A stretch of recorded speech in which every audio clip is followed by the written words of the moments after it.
আসসালামু আলাইকুম বন্ধুরা, গুঁড়া দুধ দিয়ে কিভাবে রসমালাই বানালাম তাই নিয়ে ছোট্ট একটা ভিডিও। প্রথমেই নিয়ে নেব একটা ডিমটা ভালো করে আগে ফেটে নেব। তো বাজারে যে দাম রসমালাইয়ের, আমরা চাইলে কিন্তু বাড়িতেই বানিয়ে খেতে পারি বাজারের মতো রসমালাই। তার জন্য কিন্তু বেশি উপকরণও দরকার নেই।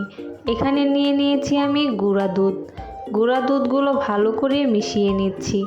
তারপরে এখানে অ্যাড করব ডিম, দিয়ে দিব 1 চা চামচ বেকিং পাউডার আর সাথে অ্যাড করব ঘি। তো আমরা ডোটা তৈরি করে ফেলেছি, এখন আমরা কিছুক্ষণের জন্য ঢাকা দিয়ে রেখে দেব।